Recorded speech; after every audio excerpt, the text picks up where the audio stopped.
After lunch, Toskinen and I worked on putting together the paperwork on the money laundering investigation.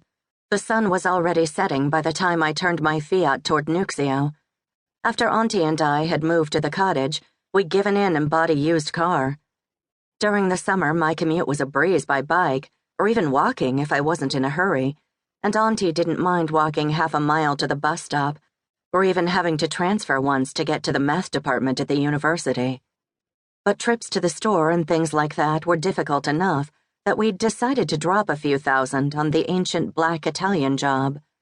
It clearly wasn't made for slick roads. The back swung nastily as I slid down the curving hills of Nuxio on my way to Roosberga. The gate was shut tight again, and this time it didn't open on its own. Ira had to walk down and unlock it.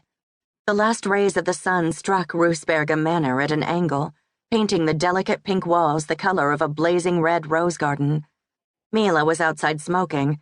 In her black clothes and heavy makeup, she looked significantly more like Maleficent than Sleeping Beauty. "The sergeant returns. Did you come to look for Elena's body?" she asked derisively.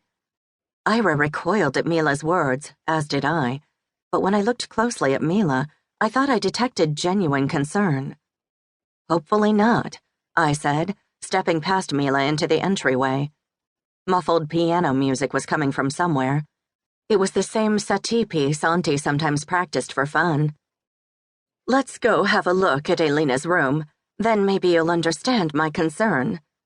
Ira gestured toward the door leading to the kitchen. "The estate's rooms are divided, so the right side of the downstairs is public space, the dining room, lecture hall, and library. The kitchen is here in the middle next to the stairs.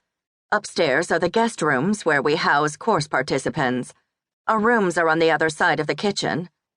"How many can stay here at one time?" "Around 20 women.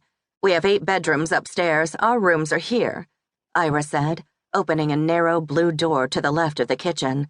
"This is my room." The room gave the impression of old-fashioned servants' quarters. The furnishings were spare and plain. A bed, a desk, and a love seat, with a small television facing it on a bookshelf. A second door led directly into the kitchen. Above the bed hung a print of a guardian angel helping a little girl and boy over a bridge. Ira closed the door. "And these are Elena's rooms, although we both use the parlor." Ira motioned me into the next room, and I swallowed a gasp of surprise. Appointed with romantic flower motifs, lace curtains, and little tables with doilies, the room fit with the pink manor, but I had a hard time connecting it to my picture of Elena Roosberry. I had imagined her room decorated cleanly, full of Artek or Kukapuro design pieces. Ira must have noticed my confused expression. "This was my mother's room, Elena's grandmother. Mother lived out her last decades here because she couldn't climb the stairs anymore. And she also liked the view." I glanced out the large windows, but all I could make out were silhouettes in the darkness. On this side of the house, the ground fell away, and the walls surrounding the manor were low enough not to block the view down into the valley. I imagined that the white open space dimly visible in the distance was Lake Pitkäjärvi. Elena wanted to preserve this room the way it was. The bedroom is more her own style, though. Ira opened the room's other door. I stepped into the bedroom, which also didn't match my expectations. Although the furniture was modern and simple, the color palette was too bright: red, yellow, and light blue. A double bed dominated the room. The bedspread had been turned down, but no one had slept in the bed since it was last made. Next to the window was an uncomfortable-looking armchair with a triangular ottoman. On the desk was a computer, and on the bookshelf next to it was a collection of psychiatry books. Carefully laid out on the chair in front of the desk were violet corduroy pants, a white blouse, and a sweater in a smoky shade of gray. "She wore those clothes the day before yesterday, but she usually wears the same ones several days in a row unless they're dirty.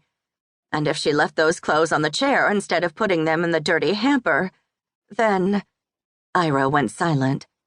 "She kept her nightgown on her pillow, but there's nothing here. Her robe is usually in the bathroom, but I can't find it," Ira said finally. "Are her winter coat and boots here?" "She keeps them in the side entry so they won't get mixed up."